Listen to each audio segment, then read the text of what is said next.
Buenos días, ¿cómo están? Bueno, pues vamos a empezar con un tema que es muy importante, que nosotros normalmente miramos a diario con nuestros pacientes ingresados en el hospital, principalmente los pacientes del área de emergencia, del área de cuidado intensivo, donde muchas veces es importante que tengamos los conocimientos básicos de lo que es la mecánica ventilatoria, ¿sí? Nosotros pues sabemos que la mecánica ventilatoria se da en todos los pacientes, tanto extubados como intubados, y pues esta mecánica pues, va a tener ciertas características y ciertas cosas que tenemos que estudiar, ¿verdad? Nosotros el día de hoy vamos a hablar de lo que es la Party Balance Training, ¿sí? O sea, vamos a hacer un entrenamiento, una fiesta de globos de entrenamiento, ¿sí? ¿Qué quiere decir con esto? Que vamos a aprender lo que es la mecánica ventilatoria, pues con globos para que nosotros podamos ver bien cómo es que funciona y comprender a veces un poco mejor lo que a veces nos puede costar mucho, ¿sí? Entonces, para empezar, vamos a ir mezclando teoría con práctica. Vamos a hablar de lo que es la mecánica ventilatoria, que esa puede ser estática y dinámica, ¿sí? Cuando hablamos de esto, ¿por qué es importante conocer que la mecánica ventilatoria es importante? Porque el paciente, según el grado de lesión que tenga, pues va a tener diferentes condiciones del pulmón, ¿sí?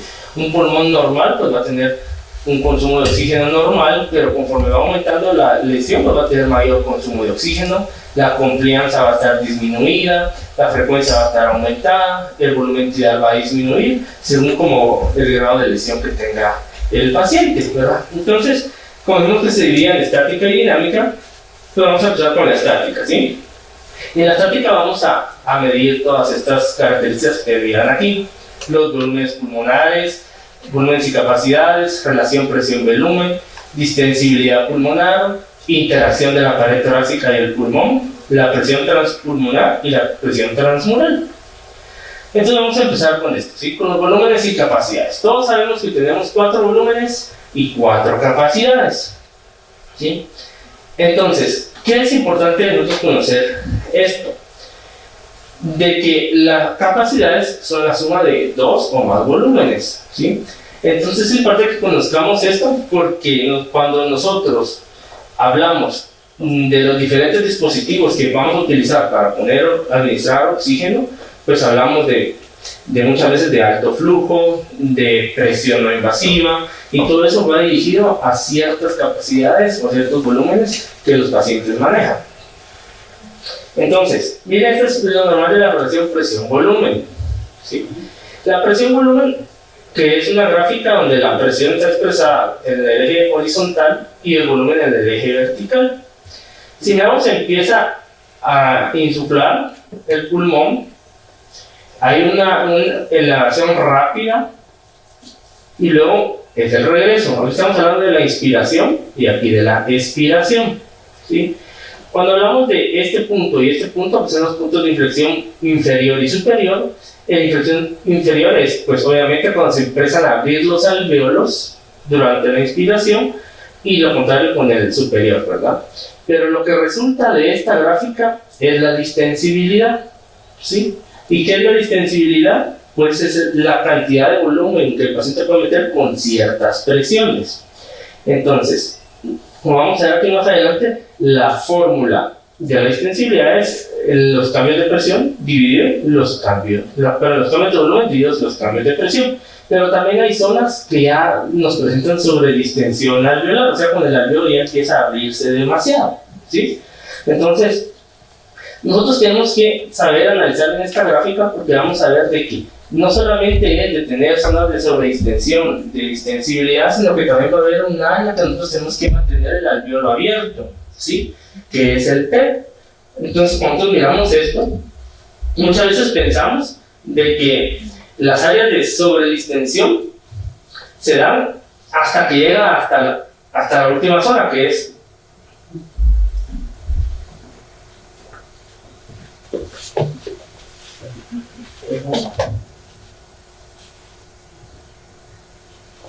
gracias, perdón ahí por la... Aquí estamos.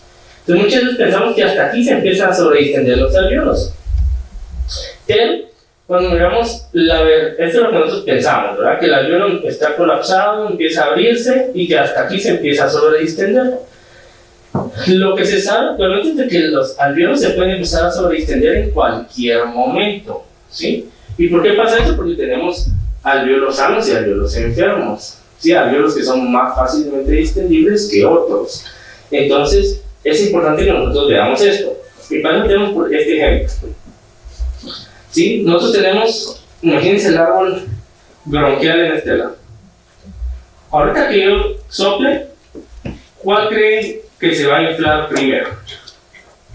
A ver, levante la mano que empieza hacia el rojo. ¿El azul? ¿El amarillo? La mayoría, el amarillo, ¿verdad? ¿Por qué pensaron que el amarillo? No sé. Porque por la dirección que tiene, que va al aire más directo. Por la dirección. ¿Tú por qué dices que el amarillo? Pues también por lo mismo que pensaba mi compañero, por la posición, porque es un poco más vertical. Bueno, Por el diámetro. por el diámetro, dices tú. Ok, vamos a ver.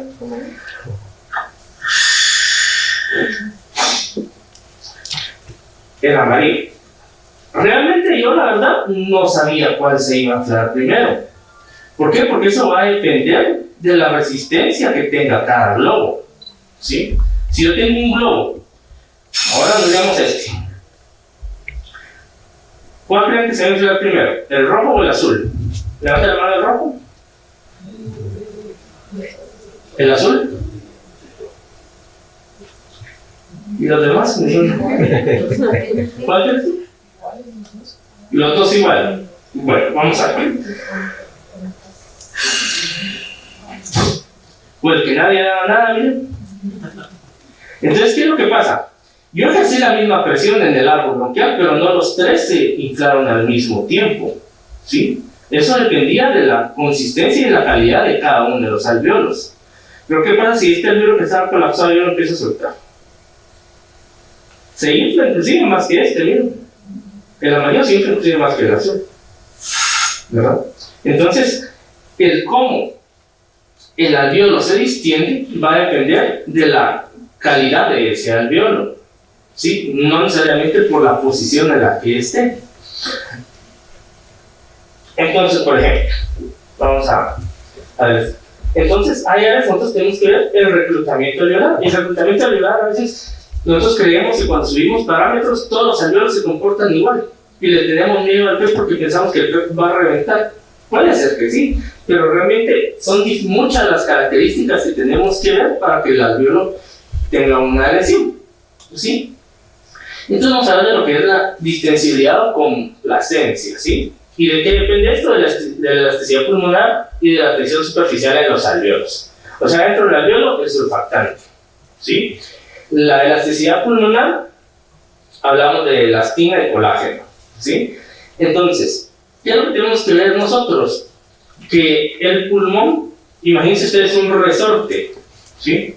Cuando ustedes tienen un resorte y lo jalan, durante la inspiración, ¿qué es lo que pasa con ese resorte? Que acumula energía potencial. Cuando nosotros soltamos el resorte, regresa a su posición. Lo mismo sucede con el pulmón, ¿sí? Hay un estiramiento y luego regresa a su posición de reposo. Pero ese mismo resorte, yo puedo apretarlo y también se modifica. ¿Qué estoy haciendo yo ahí? Nuevamente acumulando energía potencial. Y cuando yo lo suelto, el resorte vuelve a regresar a su posición. ¿Sí? Entonces, esas dos propiedades de elasticidad y compresión en el pulmón hacen que pueda haber una distensibilidad, ¿sí? Y que regrese a su lugar. Esto nos da cambio de volumen. La fórmula de distensidad pues el cambio de volumen por cada cambio de presión. Pero como vamos a ver más adelante va a depender si estamos viendo la distensibilidad estática o dinámica. ¿Sí? Entonces miren esta curva para elegir el PEP óptimo, ¿sí? Nosotros tenemos aquí la primera curva que posiblemente esté muy inclinada hacia la derecha, hacia la izquierda, pues ustedes. A la izquierda de la pantalla, pero a la derecha de ustedes. ¿Qué es lo que sucede? Que si yo le subo el PEP, posiblemente se me va a poner un patrón más alto. Entonces miden la distensibilidad con el PEP bajo y luego miden la distensibilidad con el PEP adecuado. Si quitamos la gráfica esta, miren cuál está más vertical y cuál está hacia una mejor posición. La del PEP está un poco más alta. O sea, lo que hicimos fue abrir el alveolo y con eso llegamos a que tuviera mejor distensibilidad, ¿verdad? Entonces, vamos a necesitar un voluntario que pase al frente. ¿Alguien que quiera pasar? ¿Tú quieres pasar? Gracias.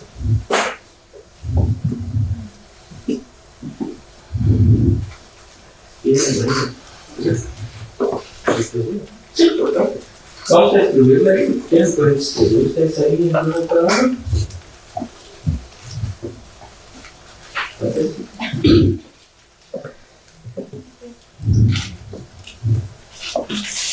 Entonces, miren, necesito que infles el globo. Empieza aquí bien para que tus compañeros te puedan ver. Le damos a dar premio que pasa aquí adelante. No retiren, déjenos solos. Le damos al premio que participa aquí, vamos a dar sus sorpresas, ¿verdad? Estamos en una fiesta. Entonces, necesito que por favor infles el globo como normalmente lo inflarías. Bueno, está bien. Ustedes vieron cómo se tiene que vencer cierta resistencia primero para que el globo empiece a abrirse. ¿Sí? Por eso es que es importante que nosotros vemos que el cambio de presión va a generar cierto cambio de volumen. Entonces, inflen todo su globo, por favor. Resistencia inicial que tiene el pulmón para después ya poder tener una adecuada complacencia. Ahora desinflenlo. O sea, si ustedes ven, el desinflarlo regresa a su posición. Posiblemente vuelvo a inflarlo. Lo más que pueda hacer que se reviente.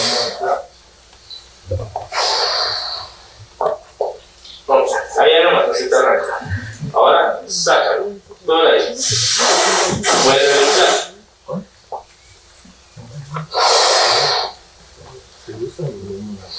Ahora saca el aire. Ahora inflalo una tercera vez.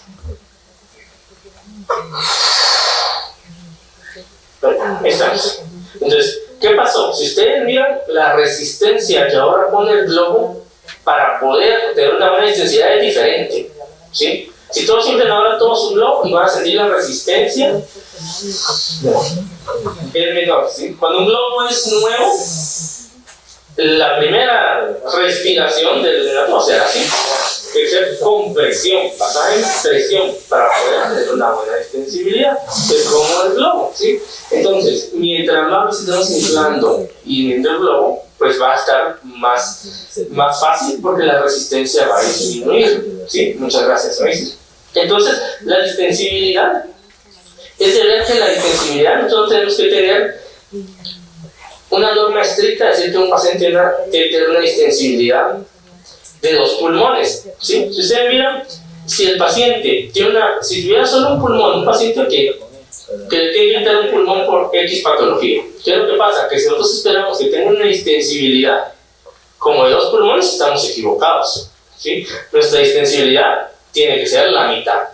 Si solo tenemos 1/3 del pulmón funcionando, también la distensibilidad tendría que ser menor. O sea, nosotros tenemos que adaptar estas bases hacia la cantidad de pulmón o la capacidad del paciente, ¿sí? Por ejemplo, voy a acercar un poco acá para aquí. Después voy a ir para allá con ustedes para que puedan ver. Si ustedes miran, esta es una botella con un globo adentro que va a simular el pulmón y otro globo aquí abajo que va a simular el diafragma, ¿sí? Entonces aquí podemos explicar nosotros de que hay una caja torácica, hay un espacio que normalmente nosotros tenemos virtual, ¿verdad? Que está entre el pulmón y la caja torácica y dividido por las 2 plenos, que es el paciente pleural, y el alveolo. Cuando nosotros tenemos un descenso del diafragma, se llena el globo. Y cuando tenemos una elevación del diafragma, miren cómo cambian las presiones adentro del globo, ¿sí? Ahí se vacía y ahí se llena el globo. Se vacía y se llena. O sea, el diafragma es el que va a ejercer cambios de presiones para que el alveolo también se pueda extender, ¿sí? ¿Ven? Ahí se llena, se vacía. Se vamos a ir para allá para que también puedan observarlo. Miren el diafragma. Se llena el globo, se vacía. Se llena, se vacía. ¿Verdad? Porque el diafragma a veces que va a cambiar las presiones y eso va a hacer que también ejerza cambios en todas partes, ¿sí? Pero ¿qué pasa si esa continuidad se perdiera y nosotros tuviéramos un neumotórax? Pues por ejemplo, miren un neumotórax pequeño, moderado, a un neumotórax masivo. ¿Cómo creen que va a estar la distensibilidad? La distensibilidad de este puede ser que todavía tenga una buena distensibilidad porque está siendo complaciente, ¿sí? Pero con uno medio posiblemente tengamos que drenar lo que ocupa espacio para que el pulmón pueda nuevamente distenderse, ¿sí? No digamos en uno masivo, ¿verdad? Todo eso va a cambiar. Entonces la distensibilidad de uno masivo, ¿cómo esperaría yo aquí? Pues fuera como el 50% más o menos de la distensibilidad normal, ¿verdad? Entonces, ¿qué es importante que sepamos? De que una pausa inspiratoria, o sea, la presión plateo o presión meseta, ayuda a que el pulmón permanezca insuflado pero que no haya flujo, ¿sí? Entonces ahora necesito que todos ustedes inspiren, pero que hagan una pausa y luego expiren. Entonces, ahora expiren. Cuando ustedes llegaron a la pausa inspiratoria, el flujo era cero, ¿sí? O sea, hay una equiparación entre la presión alveolar y la presión atmosférica, ¿sí? Pero esto a qué se debe? De que nosotros tengamos una buena entrada y la pausa inspiratoria a que nos ayuda.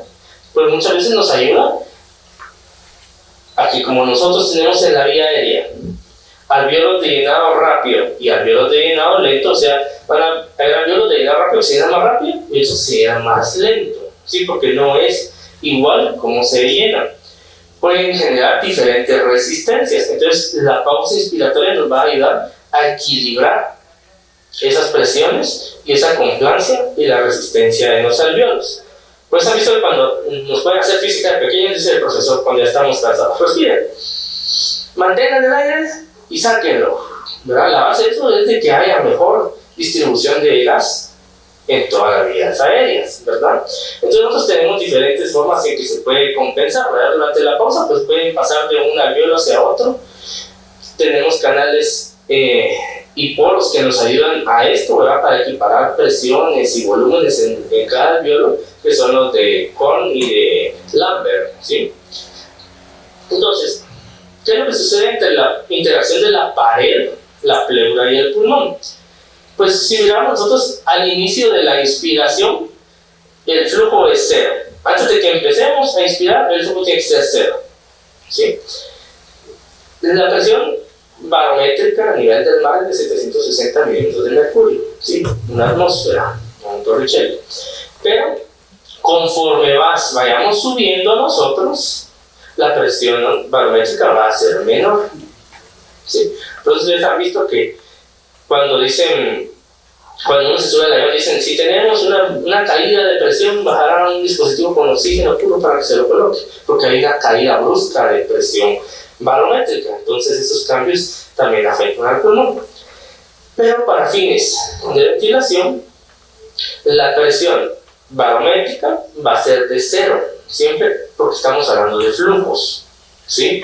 Entonces el flujo cero quiere decir cuando la presión alveolar es de cero y la presión atmosférica es de cero, o sea, no hay flujo, no empieza el flujo. Pero tenemos la presión intrapleural que normalmente es de menos 5, ¿sí? Cuando empieza la inspiración, digamos que empieza a disminuir la presión intrapleural, porque ya vimos el modelo de que empiezan a cambiar las presiones de la pleura. Entonces, ¿qué es lo que pasa? Que la presión intrapleural empieza a ser más negativa. Entonces, el alvéolo que estaba en cero empieza a hacerse levemente negativo, ¿sí? Cuando va a terminar la inspiración, ¿qué es lo que pasa? Que el alvéolo ya está en menos 3, menos 4.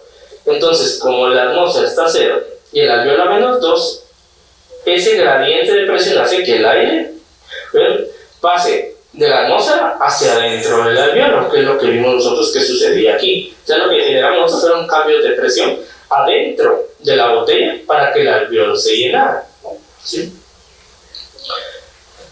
Y especialmente durante la expiración, que ya es masiva, pues el alveolo empieza a llenarse de aire, y como el diafragma se relaja, la presión intrapleural ya empieza a disminuir. El gradiente de presión, como el alveolo ya tiene mayor presión que la atmósfera, empieza a salir y termina la expiración, y luego inicia nuevamente el ciclo, ¿verdad? Aquí cómo termina el ciclo. Entonces, lo que hablábamos, ¿verdad? Cómo ejerce presión la caja torácica, la presión intrapleural, y cómo viene un pulmón colapsado, ¿verdad? Tenemos que hacer entrenar para que ese pulmón pueda expandirse nuevamente. Entonces, vamos a hablar de resistencias pulmonares estáticas, ¿verdad?, que dependen de la extensibilidad pulmonar, como ya vimos en las condiciones normales.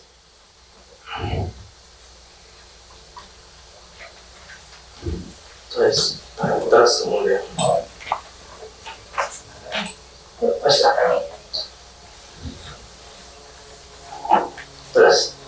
Entonces vamos a hablar un poco de lo que son las resistencias. Ahorita ahora sí, nuevamente ya perdón al primer voluntario no le dice premio. Muchas gracias. Un aplauso, por favor. Ahora, dos voluntarios más que quieran para mí nos ayudar a hablar de las resistencias. ¿Hay alguno de ustedes? ¿Qué pasa delante de la tele? ¿Alguien más? María Fernanda.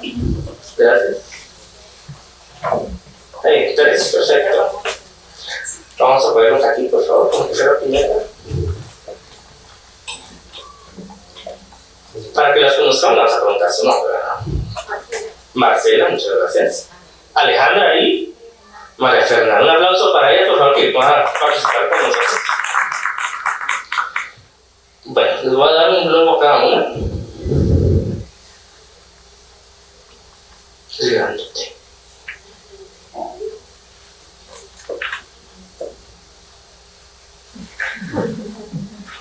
Muchas gracias. Entonces les voy a pedir, por favor, que a la cuenta de 3 cada quien infle su globo, ¿sí? Entonces, 1, 2 y 3.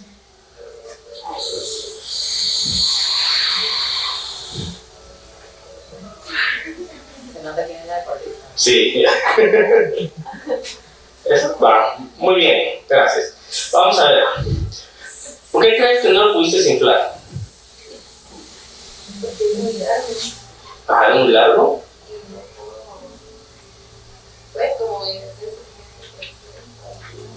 Sí. Muy bien. ¿Pero qué? ¿Por qué la presión? Posiblemente tiene la misma presión de salida. ¿Pero qué es lo que pasa? ¿Por qué ella no lo puede inflar? Porque la resistencia de este es mayor, ¿sí? La resistencia, mira, si tú inclusive ni hasta aquí abajo llega el aire que ella puede introducir. ¿Qué es lo que pasa entonces? Que la propiedad de este globo hace que sea más rígido. ¿Por qué? Porque es más delgadito, ¿sí? O sea, es delgado en todo su trayecto, mientras que este es delgado en el inicio, pero después ya es diferente. Entonces eso hace de que se pueda vencer una resistencia, ¿sí? ¿De qué depende la resistencia entonces? De la presión de entrada, la presión de salida y el flujo que nosotros le vayamos a dar, ¿sí? ¿Por qué? Porque si yo lo insuflo con 100 y llega a 50, quiere decir que 50 de presión se ha perdido en la distancia que lleva la trayectoria de tu flujo, ¿sí? A ver, tú contigo voy de último.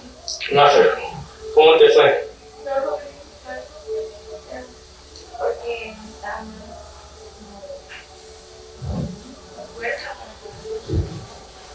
Sí. ¿Qué pasa con este? Que el globo es mucho más grueso, ¿sí? Entonces, la presión que ella ejerce puede ser que esté bien, pero no la cantidad de volumen ni el flujo que ella tiene que tener para poder insuflarlo, ¿sí? Entonces, posiblemente también no sea adecuado. ¿Qué es lo que sucede muchas veces cuando tenemos un paciente que tiene un pulmón duro? Que cuando ese pulmón empiece a mejorar, posiblemente no requiera tantas presiones, pero sí va a requerir más volumen.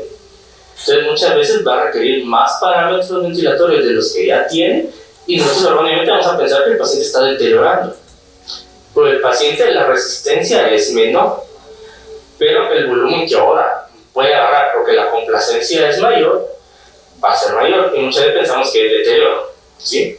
Mientras que un pulmón normal, ¿qué es lo que pasa? Que nosotros la resistencia la vencemos y luego ya nos quedamos un poco más tranquilos en ese sentido.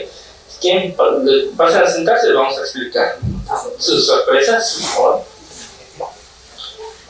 No sé, no. Ya de las dos ahí.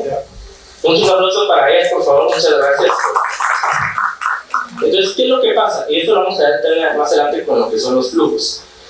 Que la resistencia muchas veces va a depender de la capacidad del pulmón, y la resistencia también es resistencias alveolares, estamos viendo ahorita, pero hay otro tipo de resistencias que también nos pueden afectar, como las resistencias extratorácicas, ¿sí? O sea, gente que tiene una quemadura y queda con cicatrices, posiblemente su sensibilidad no sea buena y que necesitemos más presión para poder insuflar el pulmón. Entonces eso es un tipo de resistencia también que nosotros tenemos, que también vamos a verla ahorita en la parte dinámica. Entonces, en lo estático que vimos, pues ya vemos hasta donde vamos. Ahorita lo dinámico, vamos a ver que son flujos, resistencias pulmonares, un poquito más avanzado, los patrones de flujo, ¿verdad? Y la extensibilidad dinámica. Entonces las resistencias pulmonares, que adelantamos un poco, ¿verdad? Cuando hablamos de resistencia dinámica, estamos hablando de nivel pulmonar, estamos hablando de lo que es flujo de aire. Va a depender del flujo que nosotros tengamos para poder vencer esa resistencia, ¿verdad? Y va a depender de las diferentes patologías. Tenemos dos leyes muy importantes, que es la ley de Ohm y la de Poisson, que hablan de la resistencia, ¿sí? La ley de Ohm dice que la fórmula de la resistencia es la presión de la boca menos la presión del alveolo dividido el flujo de aire que logra para esto, ¿sí? Y la ley de Poisson, que habla de que está relacionada a la resistencia dependiendo de la viscosidad de lo que se está infundiendo, la longitud del tubo, ¿verdad? Y el radio. Por eso es que nosotros tenemos que pensar muchas veces que cuando tenemos un niño que le tocamos, que entubamos con un tubo número 3 y le tocamos un número 5, la resistencia que va a tener ese tubo es mayor a la resistencia de un tubo 5. ¿Por qué? Porque va a depender mucho del radio del tubo, ¿sí? O sea, nosotros tenemos que valorar hasta esas características para poder nosotros ventilar a un paciente. Si nosotros dejamos un tubo rotaquial muy largo, que es lo que vamos a ver ahorita, posiblemente la resistencia sea mayor, ¿sí? Vamos a César, ¿puedes pasar conmigo? Entonces, te vas a dar una guitarra, ¿ves? Entonces, este es otro globo, sí, que hay que inflar, pero imagínense inflarlo con este tubo. Vamos a pedirle favor a alguien más que nos pueda.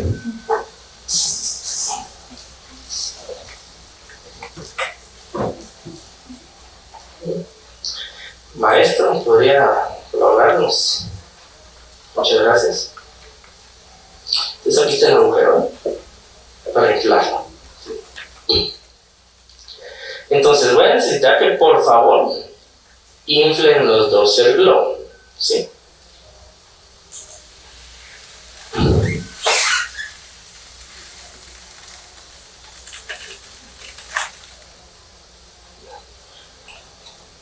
¿Ya? Ya.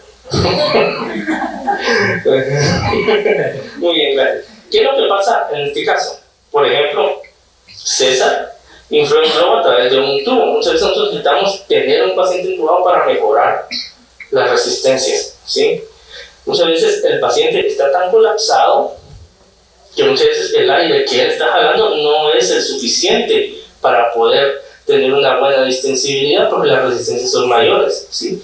Posiblemente necesitamos un tubo que haga que aumente el flujo, que haya mejor sensibilidad y poder llenar el pulmón de aire. Entonces es bien importante que no tenemos que dejar pacientes que esté con mucho esfuerzo respiratorio que llegue al colapso porque no vamos a poder alcanzarlo posteriormente, ¿verdad? Muchas gracias, maestro. Entonces, Sí, sorpresa. Gracias, César. Fíjate tú. Mira.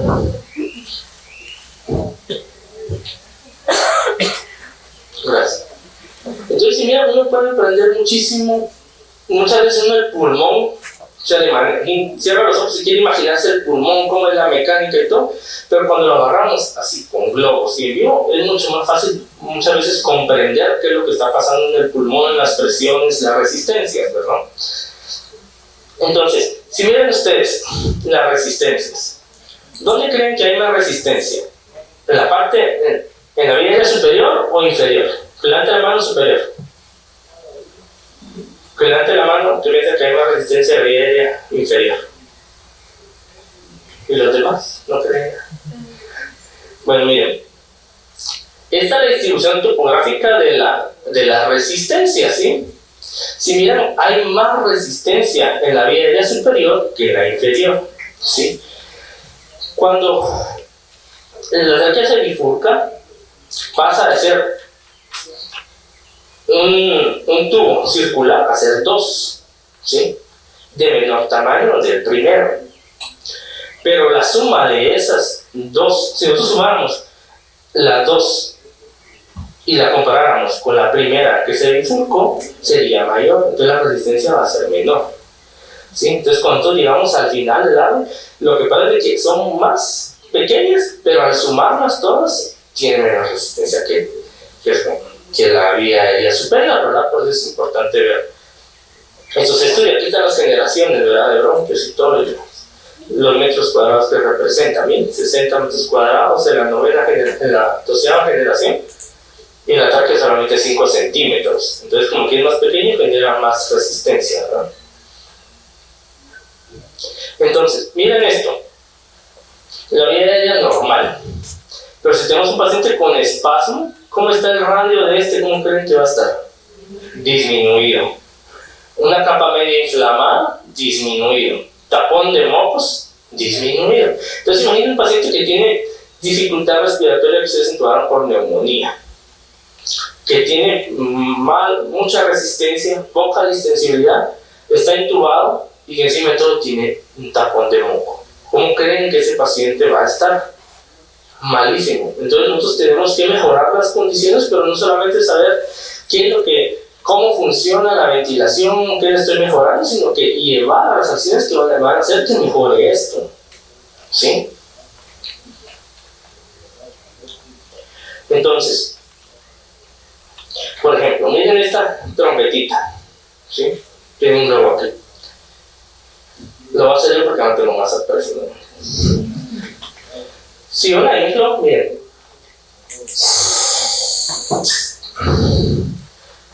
Y lo suelto. Cuando yo inflo este globo,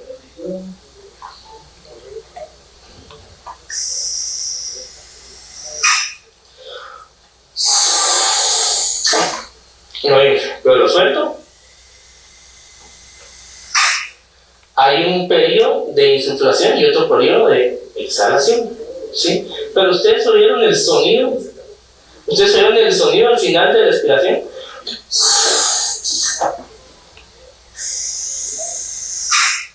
¿Oyeron? ¿Eso qué sería? En la patología del paciente. Estridor, puede ser. Inflen todos el globo que tienen, por favor. Voy a inflar yo uno también. Y déjenlo inflar, ¿sí? Lo que vamos a hacer es lo que hacíamos todos de niños en las casas. ¿No tienen? Ahorita les pasamos.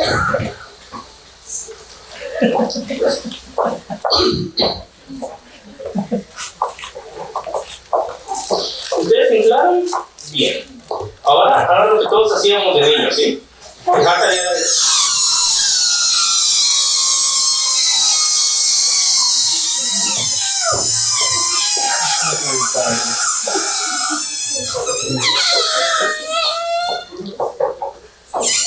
Ok, inflen otra vez y déjenlo salir como un pulmón normal. Miren el tiempo de salida del aire cuando ustedes bajaron un pulmón sano a cuando disminuyeron el humo? ¿Cómo fue el tiempo de salida? ¿Cómo creen ustedes? Prolongada. ¿Qué patología te recuerda esto? Mira.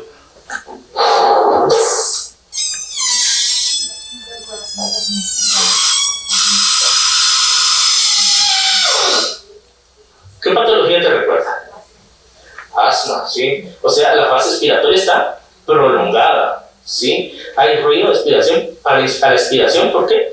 Porque el aire se permite la entrada, pero no la salida, ¿sí? Entonces, todas las condiciones de resistencia, inclusive de salida, son las que tenemos que tomar en cuenta para programar nuestro ventilador o para evaluar a un paciente. Sabemos que la fase de este paciente, ¿cómo va a estar el tiempo inspiratorio entonces? ¿Va a estar más pequeño el tiempo inspiratorio o el expiratorio?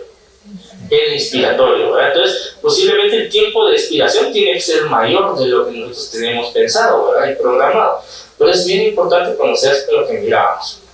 Entonces, cuando ya sabemos cómo están las resistencias, tenemos que ver el tipo de flujo que le estamos dando al paciente, ¿sí? Y hay diferentes tipos de flujo. El flujo laminar, que es en forma de telescopio, ¿verdad? Miren, aquí está el flujo laminar, es como un cilindro, ¿verdad? Pero si miran ustedes las moléculas que van más cercanas a la pared, se enlentecen y son más rápidas las moléculas del centro, ¿sí? ¿Por qué? Porque las moléculas que van pegadas a la pared tienen que vencer la fricción de la pared. Es como si todos saliéramos corriendo en un espacio, los que van pegados a la pared van más lento porque van en fricción, ¿sí? Entonces, esa es la característica del flujo laminar, ¿sí? De que el centro tiene mayor velocidad. Mientras que el flujo turbulento, miramos aquí, turbulento, ¿verdad? Sucede cuando el flujo es muy alto, ¿sí? Entonces, por ejemplo, si yo quisiera inflar este globo con un flujo laminar, yo soy constante al inflarlo, ¿sí? Laminar. Pero si yo quiero turbulento, ¿qué es lo que pasa? Que no se llenó adecuadamente y yo puedo hasta reventar el globo. ¿Sí? O sea, la turbulencia que se generó puede también causar lesión en la vía aérea. Entonces, sucede cuando la densidad es muy elevada, ¿sí? O cuando el radio del tubo es muy grande. Por ejemplo, cuando Fernanda influye en densidad, ¿qué es lo que pasa? Que como es más grande, las moléculas se van a mover un chico. Como el globo es muy grande, ¿escuchar? O sea, hasta se escucha la turbulencia del aire cuando uno lo tiene. Entonces, si es muy grande, pero el flujo sigue siendo el mismo, las moléculas se vuelven más turbulentas. Entonces, la pared chocan contra la pared, no con un patrón, sino que aleatoriamente, y eso puede causar también lesión, ¿sí? Y pues tenemos un patrón de flujo transicional donde puede haber un poco de turbulencia, pero luego se convierte en laminar, ¿sí? Eso generalmente serían los puntos de ramificación. Cuando yo soplo aquí, aunque yo lo intente hacer laminar, en estas partes aquí de bifurcación va a haber una turbulencia, ¿sí? Mientras que esta va a ser un poco más laminar, pero va a depender de la resistencia del globo, del alveolo, el que se infle, ¿sí? Pero para la resistencia tenemos que ver el tipo de flujo, recuérdense, ¿verdad? Entonces, por eso es que este es el que se infla ahorita más fácilmente, ¿sí? Entonces, bien, cuando nosotros hablamos de darle a un paciente un buen flujo, y que es lo que es la base de la oxigenación de alto flujo, el high flow, ustedes han escuchado, pues tenemos que ver que el flujo tiene que ser medido, ¿sí? Todos nosotros tenemos que ser medido, ¿sí? Hay tablas que pueden calcular ya el flujo que uno tiene que poner el paciente para darle la oxigenoterapia, pero lo importante es que el flujo no tiene que ser bajo ni tiene que ser tan alto. Cuando nos referimos a que no tiene que ser bajo, pues es de que si el paciente inspira, expira, pero el flujo que le damos no es igual al flujo inspiratorio del paciente, nos quedamos con un sistema de bajo flujo, ¿sí? Una cantidad nasal y eso. Pero entonces que me va a dar un sistema de alto flujo, tengo que sobrepasar el flujo inspiratorio del paciente, ¿sí? Entonces, por eso es importante medirlo, ¿sí? ¿Y cómo se calcula el flujo? Pues tenemos que calcular el flujo inspiratorio con dos parámetros importantes, el volumen corriente y el periodo de insuflación, ¿sí? Entonces, la fórmula para el cálculo del flujo inspiratorio es el volumen corriente dividido el periodo de insuflación por 60. Cuando ya tenemos eso, vamos a tener en litros por minuto la cantidad de flujo, ¿verdad? Y aquí están hay unos estudios que nos apoyan en eso, pero nosotros cuando ya medimos cuánto de flujo le tengo que dar al paciente, tengo que ver si el paciente realmente me está respondiendo a ese flujo, y todo eso tiene que ser dinámico.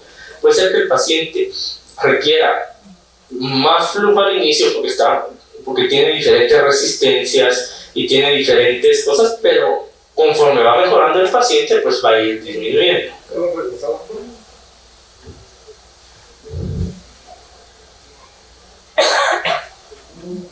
Ahí está. Si él quería tomarle foto y que...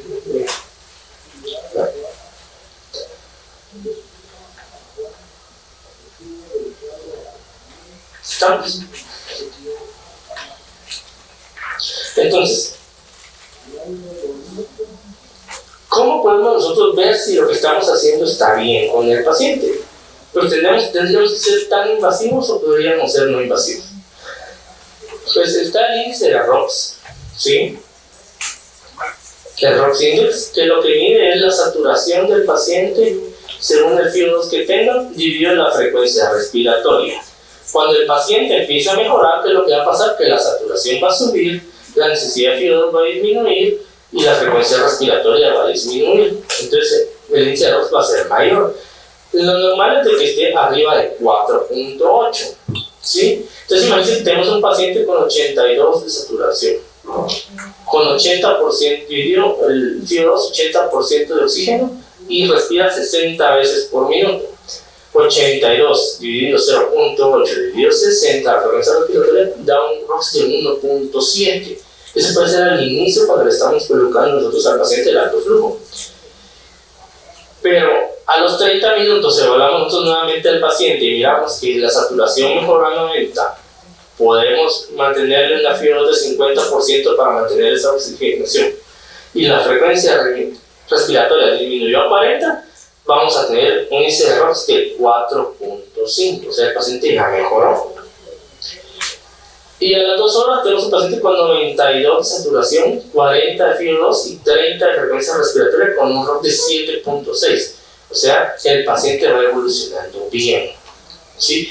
Nosotros tenemos que tener en cuenta de que esto, el índice de ROX, es un predictor de que el alto flujo nos está funcionando, ¿sí? Si el índice de ROX no mejora, nosotros posiblemente tengamos que pasar a otro dispositivo. ¿Y cuánto tiempo tengo que esperar yo? Máximo para decidir pasar al paciente a ventilación no invasiva o ventilación invasiva, 2 horas.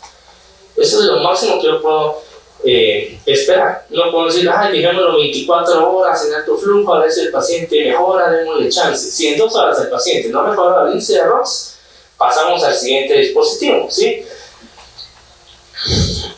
La diferencia entre la distensidad dinámica y estática pues va a depender de cada una de las parámetros que se utilicen, ¿sí? La dinámica pues es el volumen de tiempo inspiratorio dividido la presión inspiratoria menos el P, ¿sí? Mientras que la estática es el tiempo expiratorio, el volumen expiratorio, perdón, dividido la presión planteo menos el P, ¿sí?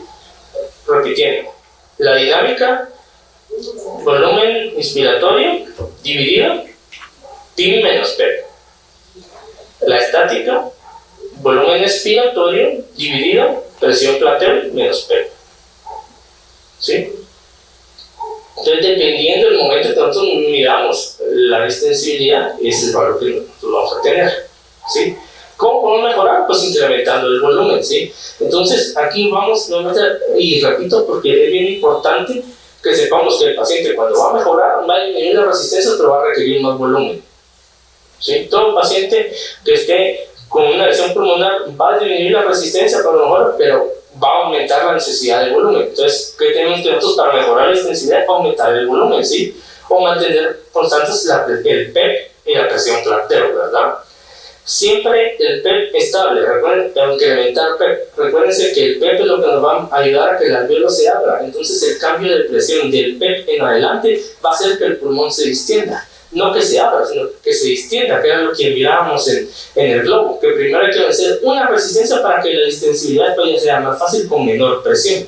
Entonces, cuando nosotros vencemos la resistencia esta con el uso del PEP, de ahí en adelante la distensibilidad va a ser con una menor presión, ¿sí? Entonces la diferencia entre el PIM y PEP posiblemente sea más corta y el paciente vaya mejor, y que es una de las estrategias de protección pulmonar, a tener un PEP bajo y una presión inspiratoria alta, que cuando regrese todo el mundo se va a colapsar y va a necesitar presión para la apertura del alvéolo y presión para la distensibilidad, presión para la apertura y presión para la distensibilidad. Si nosotros aumentamos el PEP, ¿qué es lo que va a pasar? Que después en adelante la distensibilidad del paciente va a mejorar bastante, ¿verdad? Entonces, nosotros vamos a empezar con dispositivos de oxígeno de bajo flujo, no más de 2 horas. Si el paciente no mejora, lo pasamos a alto flujo. Si no mejora en 2 horas, tenemos que pasar a ventilación no invasiva, 2 horas. Y si el paciente no mejora, tenemos que pasarlo a ventilación invasiva. Pero miren aquí, puede pasar a ventilación invasiva en cualquier momento, ¿sí? Puede que se le ponga en oxígeno con bajo flujo, pero a los 15 minutos el paciente se insuficiencia respiratoria y tienen que ventilarlo.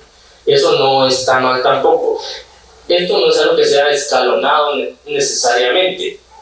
Esto lo pueden usar en la ventilación invasiva en cualquier momento, ¿sí? A lo que quiero decir es que nosotros tenemos que decidir qué terapia de oxigenación queremos dependiendo cómo está el paciente. No es que todo el paciente que llega con bronquiolitis lo va a poner alto flujo. Posiblemente el paciente requiera ventilación de una vez, o posiblemente necesite solamente alto flujo, ¿verdad? Y que le vaya bien con eso. Lo importante de todas estas dinámicas que hemos hecho es de que ustedes se vayan con un concepto de cómo está funcionando el pulmón. ¿Por qué yo tengo que disponer de diferentes dispositivos de oxigenoterapia y en qué momento usarlo? Cuando la resistencia esté muy aumentada, la intensidad esté baja, posiblemente yo tengo que intubar de una vez al paciente, porque si no, la resistencia va a seguir aumentando. Ya vimos que si sigue produciendo moco, si hay inflamación y todo, el radio va a disminuir y la resistencia va a ser mayor. Entonces para nosotros va a ser mucho más difícil después sacar a ese paciente del ventilador. Va a pasar mucho más tiempo ventilado porque la lesión pulmonar va a ser mayor, ¿verdad? Entonces espero que hayan aprendido mucho con la metodología de Parry Balloons Training, ¿verdad? Para nosotros pues es un placer estar aquí con ustedes el día de hoy. Aquí se corre un poco por la forma de presentación ahí. Aquí está mi correo electrónico, rcsmorales@hotmail.com. Cualquier cosa que ustedes deseen, pues que les apoyemos, pues estamos para servirles, ¿verdad? Y como aquí estoy yo soy payaso, ¿verdad? Que estoy en el circo. Para mí, pues, el estar en el circo y estar aquí enfrente de ustedes es lo mismo. Nosotros tenemos que hacer las cosas que nos tocan bien en cualquier momento donde estemos. Sí, eso es algo que ustedes tienen que aprender. De R1 tiene que hacer bien las cosas que le toca de R1. De EPS tiene que hacer bien las cosas que le toque de EPS. De jefe de residentes tiene que hacer bien las cosas de jefe de residentes. En su clínica tienen que hacerlo bien. No importa dónde estén la circunstancia, ustedes tienen que hacer lo mejor posible con lo que tengan. Muchas gracias.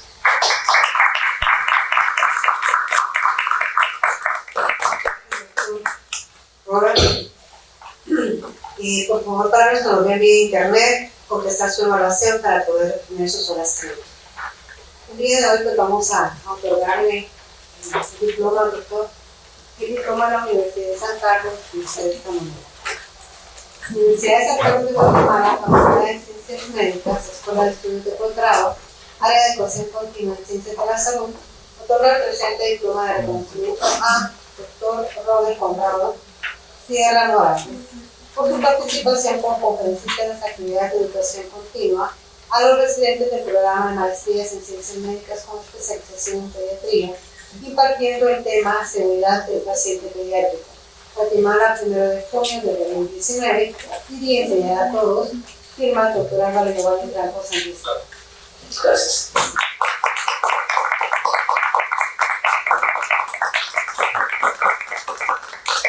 del doctor, se va a otorgar el diploma al Colegio de Médicos y dice así.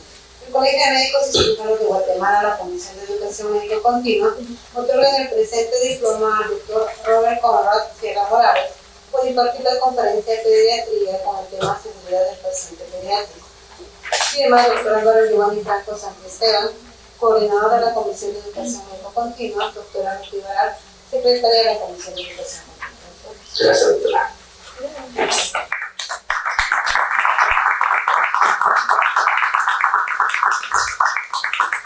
Gracias por su presencia. Por favor, pueden nuevamente retomar la acción si ustedes lo desean. Perdón, doctor Moya Nazar. Bueno, miren, jóvenes, mucho gusto. Para mí es un gusto y te quiero felicitar, Robert, porque quiero decirles de que esta es una clase que cuando uno la tiene que dar es, créanme, que es muy difícil y que uno tiene que estarse pensando cómo logro transmitir la cuestión de lo de la distensibilidad, la resistencia y todo. Lo más importante para nosotros es de que el conocimiento le haya sido útil hoy y que precisamente eso es una cosa que se llama fenómeno de ruptura. Lo pude ver en algunas expresiones de ustedes que cuando uno entiende algo, uno te alegría en los ojos y siente lo que dice, ya lo entendí, ¿verdad? O sea, así como cuando uno aprendió a intubar, tienes ya le agarré la onda, ¿verdad? Entonces yo creo que Robert hizo una gran clase, te felicito, les pido un aplauso por favor para... Nosotros estamos apoyando a la doctora Tibaral, a la Escuela de Estudios de Posgrado y todo, porque estas clases es difícil a veces darlas durante el hospital, porque a veces cuesta, ¿verdad? Y que eso de hacer globos y todo, cuesta un poco y por eso es que aprovechamos para la cuestión de lo del sábado. Hay muchas cosas, por ejemplo, por muy simples que parezcan, ustedes se ponen a pensar en esto que hizo Robert, que fue una cuestión que cuando él me la mostró me pareció muy, muy interesante.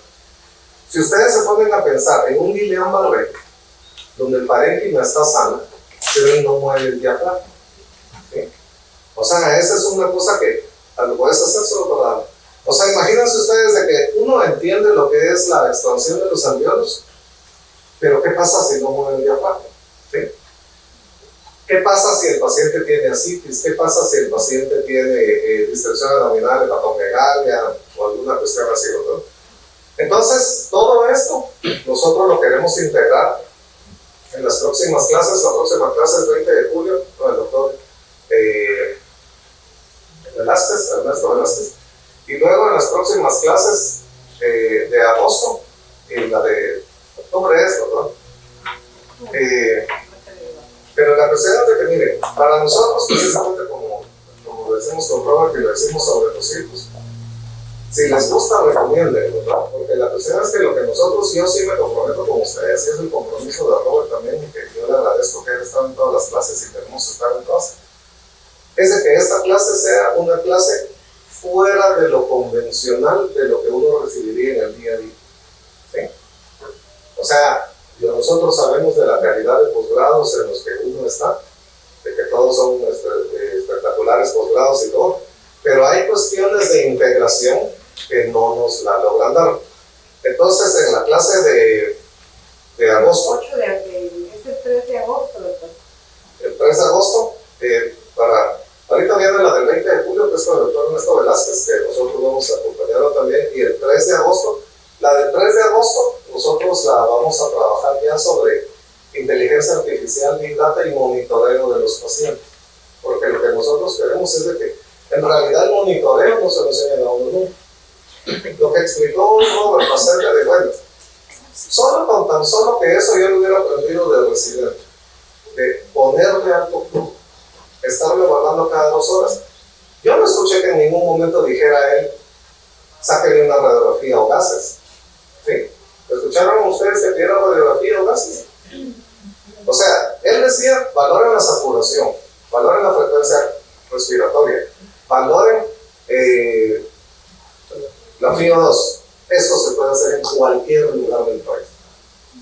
Y nosotros estamos interesados de hacerlo con Robert desde el hospital de Melchor de Mencos, que sería un extremo, hasta el hospital de Malacatán en el otro extremo, porque eso se puede hacer.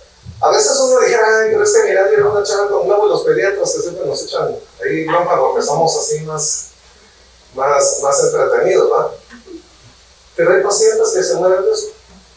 Y si a mí me enseñaran, miren jóvenes, si a mí me enseñaran, me hubieran enseñado cuando yo era interno, de residente, que la urgencia no es intubar, sino que oxigenar, se hubieran salvado más niños. Entonces, cuando llegan sus compañeros a veces es que mira, a mí me llaman, solo a mí me llaman para intubar porque la demás gente no sabe. Pues, tal vez no hay que enseñarles a intubar. Enseñémoslos a que los oxigenen desde antes. Enseñémoslos a cómo calcular, ponerle alto flujo, no solamente con las puntitas nasales, sino ponerle una trompeta con un tubo nasotraqueal, un tubo endotraqueal mismo. Se le pone en la fosa nasal, que viene en la punta de la nariz atrás, le ponen la conexión de oxígeno a un flujo mayor. Con eso va a reducir el espacio muerto y el niño va a tener un mejor soporte de oxígeno y va a tener un flujo laminar. Aunque el flujo sea más alto, pero es laminar. Pero si él tiene resistencia, lo poquito que jala entra turbulento. ¿Sí? Entonces, esto por favor, miren, ustedes vieron que no utilizamos nada, esa es la base de lo que estamos trabajando nosotros en simulación. Esto es simulación. Ustedes vieron que esto es una cosa que ustedes lo pueden estar reproduciendo con sus estudiantes. No necesitan ni siquiera un maniquí. O sea, todo eso lo ven en valientemente piñatas. ¿Sí? Entonces, hay gente que le gusta las otras, son chidos las otras. Entonces, de veras, yo les puedo decir que estamos trabajando, esto es un trabajo y una iniciativa que el doctor Sierra ha impulsado y que nosotros lo vamos a presentar en congresos internacionales porque es de alto valor. Yo les digo, cuando nosotros, incluso, yo no sé si todos estarán de acuerdo, pero cuando uno lo está viendo en lo personal, el cómo diseñar la clase, hasta uno entiende cómo poderlo enseñar mejor. ¿Sí? O sea, a veces uno quiere entender las cosas, luego quiere entender cómo hacerlo. Pero vieron ustedes que también es difícil cuando uno tiene la responsabilidad de cómo lo enseña. Porque a veces si yo pasara visita con ustedes o pasamos visita con Robert, con los residentes, y vemos cómo están los parámetros ventilatorios, en lo que uno da toda esa teoría es muy tardado. Por eso es de que nosotros agradecemos a ustedes, va a permitir de lo de la filmación, porque nosotros esto se va a subir después a una plataforma para que toda la gente lo pueda estar viendo. Y si a ustedes se les gustó, pues también que le digan a sus compañeros porque estar en la página del colegio, ¿verdad?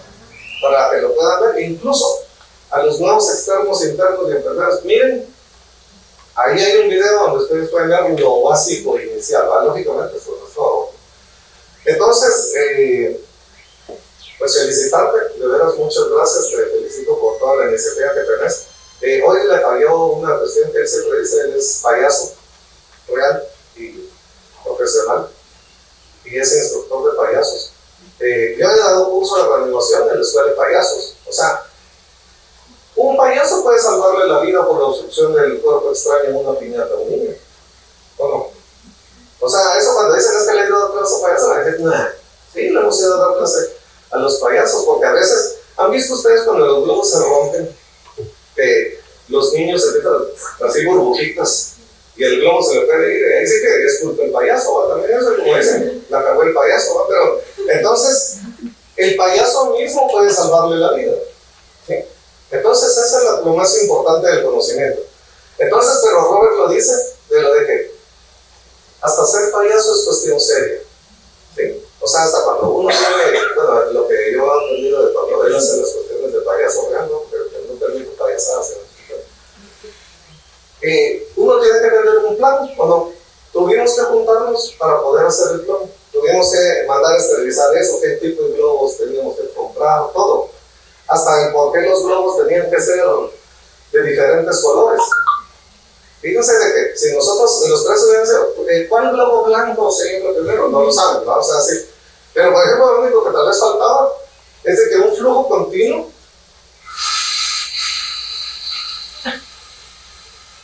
puede mantener los tres globos inflados. ¿Sí? Esa es la utilidad del alto flujo, ¿verdad? De que no va a abrir uno bien, sino que puede mantener a los tres, aún el que está un poco lesionado, infladito, para que los demás demás no tengan que recibir el exceso de presión, porque si yo hago la misma presión sobre la pared y el vidrio, ¿quién se va a romper primero? El vidrio. Entonces, ¿cuál es el alveolo que voy a dañar? El sano, ¿sí? Entonces, felicitarte, muchas gracias, y entonces vamos a estar en las próximas clases, por favor, la del 3 de agosto, es sobre monitoreo. Todo lo que ustedes quieran monitorizar, ahí va a estar. Si quieren monitorizar amor, quieren monitorizar clima, quieren monitorizar. Estuvimos hace 2 meses, porque esto tampoco es así. Cuando yo hablé con la doctora Pinoral y el doctor Giovanni Franco, ya estábamos nosotros, estuvimos en una visita y nos atendieron en la torre de control del aeropuerto. Hemos estado con los climatólogos del INSIGUM, hemos estado aprendiendo mucho, gente de bolsa de valores y todo, para poder aprender lo del monitoreo, ¿verdad? Porque la cuestión es de que el monitoreo hoy es tomar decisiones rápidas. No es de, yo lo veo.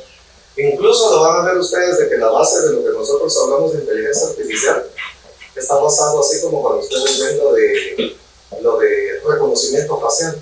O sea, de que se parece. Entonces eso ya activa. Se parece a un criminal y reacciona uno más rápido, ¿verdad? No es aquel que, fíjate, a mí sí me parece que esté en paro. Déjame ver. Busquemos el pulso. Allá le siento. Yo pienso que sí, fíjate, déjame ver. No pienso que sí esté en paro. No, tranquilo. ¿Cuántas veces ustedes no han visto eso? De que tienen al paciente y yo pienso que hay que intubarlo. No, tranquilo. No le intubas, no le estar. Mira, tiene 8 de Glasgow. Tranquilo, aguantalo. Nebulizarle, no sé por qué es nebuliza. ¿De veras? Nebulizan y aspiran. No sé para qué. Si ustedes ven, tampoco dijo él de lo de estar aspirando. Incluso, pónganse ustedes a pensar, vía aérea inflamada y le están succionando y le están inflamando, empeora. ¿Sí? Entonces, no quiero entretenerlos más. Muchas gracias.